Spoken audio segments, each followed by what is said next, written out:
پروین کے چہرے پر انجانی فکروں اور اندیشوں کے سائے صاف دکھائی دے رہے تھے۔ ہم سارے زمانے سے خود کو چھپا لیتے ہیں مگر خود اپنی دو آنکھوں سے چھپ نہیں سکتے۔ آنکھیں سب بول دیتی ہیں۔ میں نے اس کی طرف دیکھا۔ ہم گناہگار لوگ ہیں بی بی، ہم کیا، ہماری دعا کیا۔ جاؤ اپنا وقت ضائع نہ کرو، اپنی سہیلی کھو کر جسے پایا ہے اب اس خزانے کی حفاظت کرو۔ میری بات نے پروین کے اندر جانے کیا آندھی چلائی کہ پل بھر میں ہی اس کی آنکھیں بھیگ گئیں۔ مجھے پتہ ہے سائیں جی، آپ سب جانتے ہیں، مگر پھر یہ بھی تو جانتے ہوں گے نا کہ میں بے قصور ہوں۔ میں چپ رہا۔ ماحول اور بھیس کا کتنا اثر ہوتا ہے۔ ہم جوگیوں فقیروں کے حلیے میں اس مزار کی چوکھٹ پر بیٹھے نہ ہوتے اور پروین میری زبان سے گزشتہ روز چند بھید بھاؤ کی باتیں نہ سن چکی ہوتی تو شاید مجھ جیسے پھٹے حال بوسیدہ لباس والے کو رک کر بھیک بھی نہ دیتی۔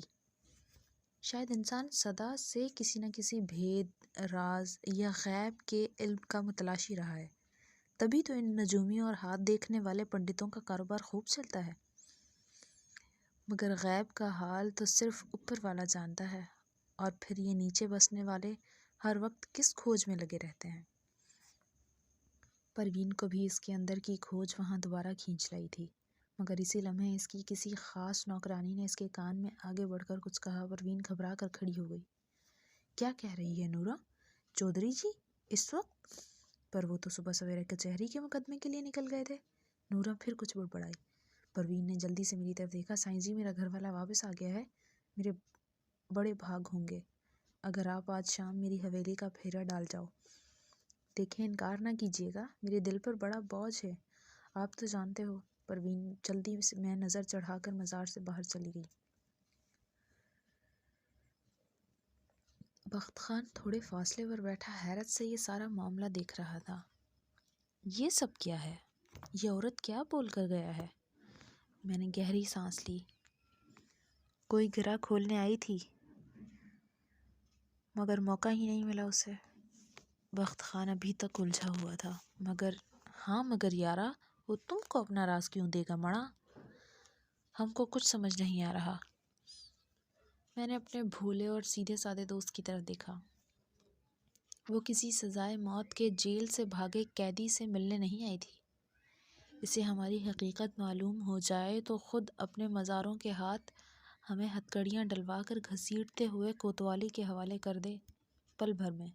مگر وہ ہمیں ہمارے فقیر کے بہروپ کی وجہ سے کوئی اللہ والا جان کر اتنی عزت دے رہی ہے کہ خود اپنے دل کا بوجھ ہلکا کرنے چلی آئی۔ تم بس یہ دعا کرو کہ ہمیں اس کی زبانی مہرو کی گمشدہ ڈور کا کوئی دوسرا الجھا سرا مل جائے۔ بخت خان نے غور سے میری طرف دیکھا۔ تم کون ہے عبداللہ خانہ؟ تم کو یہ سب کس نے سکھایا ہے؟ میں چپ رہا۔ اسے کیا بتاتا کہ کبھی یہی مزار اور درگاہیں میری منزل کا پڑاؤ ہوا کرتی تھیں۔ کبھی میں نے زہرا کو پانے کے لیے ایک مزار کی سیڑھیاں چڑھی تھیں اور پھر میں ایسی کئی سیڑھیاں چڑھتا گیا۔ جانے وہ اب کیسی ہوگی، کہاں ہوگی، مجھے یاد بھی کرتی ہوگی یا… اس سے آگے سوچ کر میرا دل ڈوب سا گیا۔ اور پھر میرے دل کی تقلید نے سورج نے بھی ڈوبنے کی تیاری کر لی۔ شام ڈھلنے سے پہلے بڑی حویلی سے سواری ہمیں لینے آ گئی، مگر میں نے بگھی والے کو لوٹا دیا۔ بخت خان نے حیرت سے پوچھا، وہ بی بی جی کے گھر نہیں جائے گا کیا؟ نہیں، فقیروں کا بھلا محلوں سے کیا واسطہ، جسے آنا ہوگا وہ خود چل کر آئے گا۔ اور پھر مغرب سے پہلے ہی چودھری احمد کی بگھی چل کر مزار کے بڑے دروازے پر آ رکی اور وہ بھاری قدموں سے چلتے ہوئے کچھ خوان نوکروں کے ہاتھ اٹھوائے درگاہ کے صحن میں ہمارے قریب آ کر بیٹھ گیا۔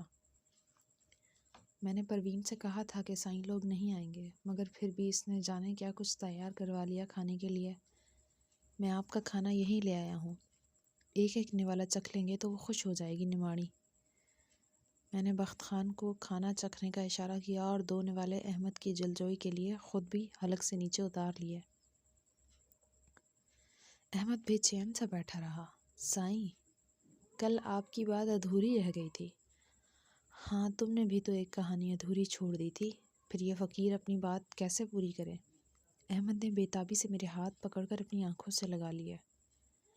بہت تلاش کیا تھا اسے سائیں، کون سی گلی محلہ گاؤں یا شہر ہے جو میں نے نہیں کھنگالا، پر وہ تو شاید خود میں ہی کہیں جا کر چھپ گئی تھی، ورنہ ایک بار پلٹ کر تو دیتی، آواز تو دیتی۔ ایسی بھی کیا مجبوری ہو سکتی تھی اسے؟ لوگ یہ بھی کہتے ہیں کہ وہ خود کسی کے ساتھ۔ احمد بولتے بولتے چپ ہو گیا۔ اور تم نے لوگوں کی بات پر یقین کر کے اس کی تلاشی ختم کر دی؟ اس کی سہیلی سے بیاہ رچا کر آرام سے زندگی گزار رہے ہو؟ تمہیں بھلا پھر کاہے کا غم؟ احمد نے نظریں چرا لیں۔ اس سے بیاہ بھی اسی لیے کیا کہ اسے دیکھ کر مہرو کی یاد آتی رہے گی۔ کبھی دل کا بوجھ ہلکا کرنا ہو تو کوئی تو ہو جس سے میں اس کی باتیں کر سکوں۔ پروین پہلے راضی نہیں تھی اس رشتے کے لیے، مگر میرے اصرار پر ہی اس نے حامی بھری تھی، اور سائیں مہرو واپس آ بھی جاتی تو میرا اس سے رشتہ ناممکن تھا۔ ہمارے علاقے میں جوان لڑکی ایک رات باہر گزار آئے تو کوئی قبول نہیں کرتا اسے۔ مہرو کو غائب ہوئے تو مہینوں ہو چکے تھے۔ احمد سر جھکائے بتا رہا تھا، اور اس کے علاقے میں کسی سے دشمنی نہیں تھی۔ شادی کی تقریب کے ہنگامے میں اس رات جانے مہرو حویلی کے پچھلے باغ کے سناٹے میں کیوں گئی تھی، جہاں دن کے وقت بھی درختوں کے گہرے سائے کی وجہ سے رات کا سا سما رہتا تھا؟ وہاں مہرو کو کس نے بلایا تھا، یا وہ کسی سے ملنے گئی تھی؟ اتنی رازداری سے کہ اس نے اپنی ماں یا سہیلی کو بتانا بھی مناسب نہیں سمجھا۔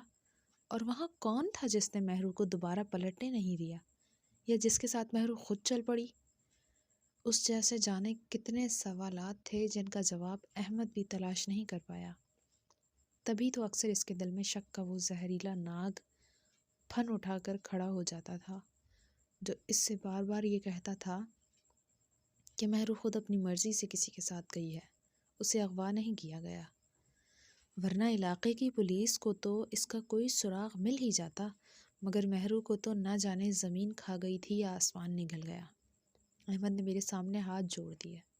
اب آپ ہی بولو سائیں، اس میں میری کیا خطا ہے؟ آپ تو اللہ والے ہو، آپ تو سب پتہ ہوگا۔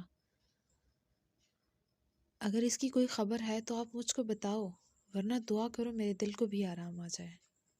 میں نے دعا کے لیے ہاتھ اٹھائے، مگر میری دعاؤں میں اثر ہوتا تو آج خود میرا دل ایسا برباد کیوں ہوتا؟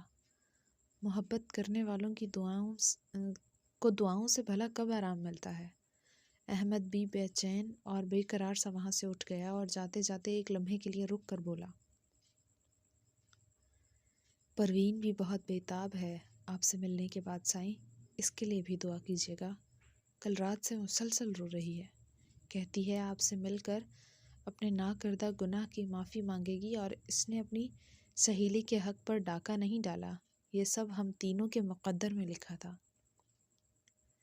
ہم انسان کتنی آسانی سے اپنی ہر کمزوری، خامی یا عیب مقدر کے کھاتے میں ڈال کر خود کو بری الذمہ قرار دے دیتے ہیں۔ احمد پلٹ کر جانے لگا تو میں نے پیچھے سے آواز دی، کل شام کو ہم یہاں سے کوچ کر جائیں گے، اپنی گھر والی سے کہنا جانے والے پلٹ کر نہیں آتے، البتہ ان کی یاد پلٹ پلٹ کر ہمارے سلے ہوئے زخم ادھیڑنے چلی آتی ہے۔ گھاؤ کا مرہم تو مل جاتا ہے زمانے میں، مگر یاد کا کوئی مرہم نہیں ملتا۔ احمد چند لمحوں کے لیے ساکت کھڑا سوچتا رہا، اور پھر تیز قدم اٹھاتے ہوئے وہاں سے چلا گیا۔ رات حجرے میں بخت خان سے ملاقات ہوئی تو وہ الجھا ہوا بیٹھا تھا، مگر چپ رہا۔ کبھی کبھی فیصلے کسی اور کے ہاتھ میں دے دینے سے ہی نجات ہوتی ہے۔ اگلی صبح سورج نکلتے ہی پروین کی خاص خادمہ نورہ عجلت میں ہڑبڑائی ہوئی سی مزار کی دہلیز پر کھڑی تھی۔ تسی جا رہے ہو سائیں جی؟ مالکن نے درخواست کی ہے کہ ان سے مل کر جائیں، ورنہ انہیں ساری حیاتی کا پچھتاوا رہ جائے گا۔ میں نے احمد کی زبانی پروین تک اپنے جانے کی خبر اسی لیے پہنچائی تھی کہ اس کے اندر کی گھٹن اسے اپنے من کا ہر راز اگل دینے پر مجبور کر دے، اور پھر اسی شام وہ سر جھکائے میرے سامنے کھڑی تھی۔ سورج اثر کے بعد بھی مزار کی منڈیروں کو آخری سلامی دے رہا تھا۔ آج شاید وہ اپنے شوہر سے یہاں آنے کی اجازت لے کر آئی تھی، اس لیے اس کے انداز میں کوئی عجلت نہیں تھی۔ لیکن لب تھے کہ بس کپ کپا کر رہ جاتے تھے، جیسے اس کے اندر کی شدید کشمکش اسے کچھ کہنے سے روک رہی ہو۔ آخر کار ایک لمبا سانس لے کر اس نے ایک ہی جھٹکے میں سارا بوجھ دل سے اتار دیا۔ مہرو میری ہی وجہ سے اغوا ہوئی تھی سائیں جی، اسے اٹھانے والا اسے نہیں مجھے لینے آیا تھا۔ مہرو کو میرے کیے کی سزا ملی ہے سائیں جی، میں جانتی ہوں آپ کو سب پتہ ہے، مگر جانے کس مصلحت کے تحت آپ نے میرے گھر والے کے سامنے میرا راز فاش نہیں کیا۔ پروین اپنے اندر کے ناسور بنے زخم دکھاتے ساتھ ہی پھوٹ پھوٹ کر رو پڑی۔ میں ابھی تک سکتے میں کھڑا تھا۔ وہ بات جو آج تک اس کی زبان تک نہیں آئی تھی، جس کی کھوج میں اس کا شوہر، علاقے کی پولیس، مہرو کے گھر والے، دوست، رشتہ دار در بدر بھٹکتے رہے، خوار ہوتے رہے، مگر پروین چپ رہی۔ آج وہ پچھتاوا اس نے ایک انجان فقیر جوگی بنجارے کے سامنے کھول کر بیان کر دیا۔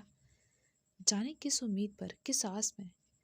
شاید ہر گناہ، ہر پچھتاوے، ہر کسک، ہر راز کو کسی نہ کسی جھروکے، کھڑکی یا روشن دان کی ضرورت ہوتی ہے۔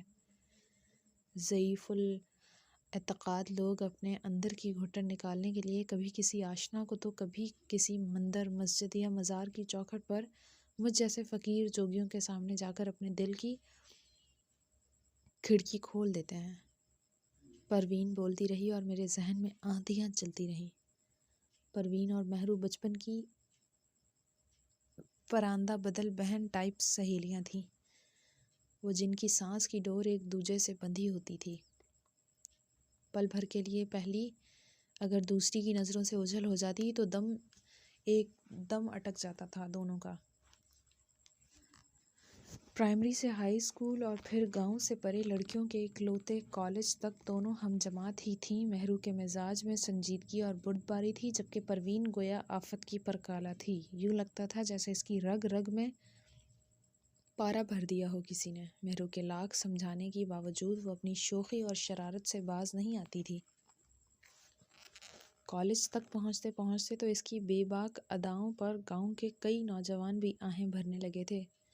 دونوں صبح ایک ہی تانگے پر کالج کے لیے گھر سے نکلا کرتی تھی، اور جب ان کا تانگا مختلف کھیت کھلیانوں کے درمیان بنی پگ ڈنڈیوں سے ہوتا ہوا کچی اینٹ والی سڑک تک پہنچتا، تب تک آس پاس کھیتوں میں کام کرتے گبرو یا چھتوں کی منڈیر پر انگڑائیاں لیتے کاہلوں کو پینو کے کالج جانے کی اطلاع ہو چکی ہوتی۔ تب کوئی سائیکل کی ہوا بھرنے کے بہانے تو کوئی صبح کی ورزش کا ڈنڈا بیٹھک ٹیلتے کنکھیوں سے پروین کی ایک جھلک دیکھنے کی خاطر اس کی راہ میں کسی درخت، ٹیلے، کھیت یا پگ ڈنڈی پر بظاہر لاپرواہ کھڑا نظر آیا کرتا، اور پروین سبھی کو یوں نظر بھر کر دیکھتی کہ پھر اگلے کئی دن وہ بیچارہ کسی بسمل کی طرح تڑپتا رہتا تھا، جبکہ سمٹی سمٹائی اور گھبرائی سی مہرو کی جان پر بنی رہتی تھی کہ کہیں کوئی دیکھ نہ لے، یا انہی عاشقوں میں سے کوئی قدم بڑھا کر پروین کی راہ ہی نہ روک لے۔ مگر بھلا پروین کو ان باتوں کی کیا فکر تھی؟ وہ تو ان سے عاشق نامراد بیچاروں کی حالت پر دل کھول کر کہے لگاتی اور ان کی بے بسی کے بیان پر خوب ہنستی تھی۔ کئی بار مہرو نے پروین کو انہی حرکتوں پر قطع تعلق کی دھمکی بھی دی اور گھر میں روٹھ کر بیٹھ گئی کہ اب کبھی پروین کی صورت بھی نہیں دیکھے گی۔ مگر پروین بھلا اپنی دل جانی سہیلی کو کب زیادہ دیر روٹھنے دیتی؟ اگلی شام ہی وہ مہرو کے گھر کھلے صحن میں اپنا دوپٹہ ڈال کر باقاعدہ دھرنا مار کر ہڑتال پر بیٹھ جاتی کہ جب تک مہرو اسے معاف کر کے گلے نہیں لگائے گی تب تک وہ یوں ہی وہاں پڑی رہے گی۔ اور پھر مہرو کا دل بھی پسینچنے میں زیادہ وقت نہیں لیتا تھا، وہ روتے ہوئے پروین کے گلے لگ جاتی اور ہر بار کی طرح پروین کے جھوٹے وعدوں پر یقین کر کے اسے معاف کر دیتی تھی۔ چند دن پروین مہرو کی خاطر سدھری رہتی، مگر پھر وہی دل لگی، یہاں کسی من چلے نے راہ چلتے سیٹی ماری یا پھر آہ بھر کر کوئی شعر پڑھا، وہی پینو کی رگ الفت جاگ اٹھتی۔ ہاں، رگ مزاح یا رگ جاں کی طرح کچھ دل پھینک رگ الفت بھی تو رکھتے ہیں۔ رومان پروری صرف مرد کا ہی تو شیوا نہیں، عورت بھی رومان پرور ہو سکتی ہے۔ پروین کا رومان آوارگی کے زمرے میں نہیں آتا، مگر شاید ہمارے ہاں کچھ اصناف صرف مرد سے مستصل کر دی گئی تھی۔ کوئی عورت یا لڑکی اگر اپنے اندر وہ صفت لے کر پیدا ہو تو زمانہ فوراً اسے آوارہ بدکار قرار دے کر اپنا فیصلہ صادر کر دیتا ہے۔ پروین کی شرارت بھی آوارگی نہ تھی، مہرو جانتی تھی اس کی سہیلی اندر سے کتنی معصوم اور پاکیزہ ہے۔ ہاں، مگر قدرت نے اس کی نسوں میں زندگی عام لوگوں سے اوسطاً کچھ زیادہ ہی بھر دی تھی، تبھی وہ وقت کی رگوں سے ہر لمحے ڈھیروں لطف نچوڑ کر لینا چاہتی تھی۔ مگر اس جیسے علاقے کے کسی پسماندہ گاؤں یا قصبے میں لڑکی کی ہنسی اور بے باک نظر کے افسانے عام ہونے لگے تو پروانوں کے جھنڈ شمع کے گرد منڈلانے لگتے ہیں، اور کچھ پروانے صرف شمع کی لو پر جل کر بھسم ہونے کے لیے پیدا نہیں ہوتے، وہ خود بھی جلتے ہیں اور ساتھ میں دیپ کے شعلے کو بھی خاک کر دیتے ہیں۔ بالا بھی ایسا ہی ایک خودکش پروانہ تھا۔ دوسرے گاؤں کے نمبردار کا بیٹا چودھری اقبال عرف بالا، جس نے اتفاقاً اس روز کسی کام سے شہر کی طرف جاتے ہوئے شارٹ کٹ کے چکر میں اپنی پرانی ویلز جیپ پروین کے کالج کے راستے میں پڑتے کھیت کی کچی سڑک پر ڈال دی تھی، تبھی سامنے سے جاتے تانگے کے پچھلی سیٹ پر بیٹھی سیاہ چادروں میں لپٹی دو لڑکیوں میں سے ایک نے بالے کی جیپ اور ٹور دیکھ کر دھیرے سے شرارتاً سیٹی بجا کر اپنی سہیلی کی طرف دیکھا اور زور سے ہنس پڑی۔ کچھ ہنسی کی آوازیں کان نہیں براہ راست دل سن لیتے ہیں۔ بالے کا دل بھی ڈھیر ساری چوڑیوں کے کھنک جانے جیسی وہ کھنکدار ہنسی ہنس کر ماہی بے آب کی طرح زور سے تڑپا اور پھر کبھی ٹھنڈا نہ ہو پایا۔ کون تھی جو بالے کی جسامت، روب اور سرخ آنکھیں دیکھ کر باقی تمام لڑکیوں کی طرح دبک جانے کے بجائے اس کی آنکھوں میں آنکھیں ڈال کر نہ صرف زور سے ہنس پڑی تھی بلکہ نظروں میں بالے کی شاندار سواری کو سراہ بھی گئی تھی۔ بالا اپنے سارے کام بھول کر کڑی شکر دوپہری تک اسی بل کھاتی سڑک پر جمع کھڑا اس تانگے والی لڑکی کی واپسی کا انتظار کرتا رہا، جو خود اس کے اپنے مزاج کے بھی خلاف بات تھی، کیونکہ اس کے اپنے گاؤں میں ہر دوسری لڑکی یہ بات جانتی تھی کہ وہ یا بھگت چکی تھی کہ بالا کلی کلی منڈلانے والی ایک آوارہ بھنورا ہے جسے کہیں ٹک کر بیٹھنا راس نہیں آتا۔ صبح ایک پھول تو شام دوسری ڈالی، اس نے کبھی ایک کے رس پر اکتفا کرنا سیکھا ہی نہیں تھا، مگر جانے پروین کی ایک مچلتی شرارت بھری نظر نے اس پر ایسا کیا جادو کیا کہ پھر وہ اسی رستے کا ہو کر رہ گیا جو پروین اور مہرو کے کالج کی طرف جاتا تھا۔ مہرو کے لاکھ منع کرنے کے باوجود پینو اپنی دل سے باز نہ آئی اور راستے میں کھڑے بالے کی ایک ٹھنڈی آہ کے جواب میں وہ 2 بار لمبی آہیں بھرتی اور بالے کی حیرت اور بوکھلاہٹ پر خوب کہکہے لگاتی۔ بالے کی آتش شوق بھڑک اٹھی تھی اور اب وہ کسی بھی حال میں پروین سے تنہائی میں ملنا چاہتا تھا۔ جتنا پروین اسے ٹالتی اور نہ ملنے کے بہانے تراشتی اتنا وہ بے چین ہوا جاتا۔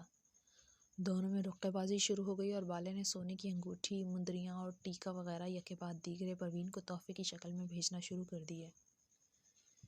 انہی دنوں دوسرے گاؤں کی کسی لڑکی کی زبانی بالے اور پٹواری کی بیٹی کی گزشتہ عشق کی داستان کالج میں پھیلی تو پروین کا ماتھا ٹھنکا کہ اس بار اس کا پالا کسی عام عاشق سے نہیں بلکہ ایک نامی لوفر آوارہ سے پڑا ہے۔ مہرو نے بھی پروین کو خوب کھری کھری سنائی اور اسے حکم دیا کہ فوراً بالے کے تمام تحائف اور سوغاتیں اسے واپس لوٹا کر ہمیشہ کے لیے قطع تعلق کا اعلان کر دے، مگر اب بالا پیچھے ہٹنے کے لیے تیار کیوں کر ہوتا؟ اس نے تو ایک طوفان برپا کر دیا اور پروین کو صاف دھمکی دے دی کہ اگر پروین بالے کی بتائی ہوئی مقررہ جگہ پر ٹھیک وقت پر ملنے نہ آئی تو وہ سارے علاقے میں پروین کو بدنام کر کے رکھ دے گا۔ پروین کے خط ابھی تک اس کی تحویل میں تھے اور بالے کے دیے مہنگے تحفے اس کا ثبوت۔ پروین کو یہ ہڈی گلے سے نکلتے نظر نہیں آ رہی تھی۔ انہی دنوں مہرو کے لیے احمد کا رشتہ آ گیا اور ساتھ ہی مہرو اس کے گھر والوں نے شادی کی تیاریاں بھی شروع کر دیں اور پروین نے بالے کی دھمکیوں کی وجہ سے بہت پریشان اور افسردہ سی رہنے لگی۔ مہرو سے اپنی سہیلی کی یہ پریشانی نہ دیکھی گئی، لہٰذا اس نے پروین کو بھی رخصتی سے ہفتہ بھر پہلے اپنے ہی گھر ٹھہرنے کے لیے بلا لیا، مگر انہیں کیا خبر تھی کہ وہ کمبخت بالا وہاں بھی پروین کی کھوج میں آ پہنچے گا۔ پروین مہرو کی حویلی کے باہر بالے کو اپنے آوارہ دوستوں کے ساتھ منڈلاتے دیکھ کر بہت ڈر گئی تھی، اور اس نے کسی طرح بالے کو پیغام بھجوایا کہ وہ یہاں کسی شریف گھرانے کی مہمان ہے، لہٰذا بالا یہاں اس کی رسوائی کا سامان نہ کرے۔ جواب میں بالے نے اس شرط پر رضامندی ظاہر کر دی کہ اگر وہ پروین یہیں رکی کہیں موقع دیکھ کر بالے سے بس ایک آخری ملاقات کر لے تو وہ پروین کے خط اسے واپس لوٹا دے گا اور اپنے تحائف بھی واپس لے لے گا۔ پروین نے مجبوراً ہاں کر دی، کیونکہ وہ مہرو کی شگن اور مایوں کے دنوں میں مہرو کے لیے کوئی بدمزگی یا پریشانی پیدا نہیں کرنا چاہتی تھی۔ بالے نے مہرو کی حویلی کے پیچھے بنے ویران اور اجاڑ باغ کو ملاقات کی جگہ کے طور پر مقرر کر دیا اور مہندی والی رات کا وقت بھی طے کر دیا۔ مگر جب پروین نے مہرو کو بتایا تو اس نے سختی سے پروین کو بالے سے یوں ملنے سے منع کر دیا۔ پروین مہرو کے سامنے رو پڑی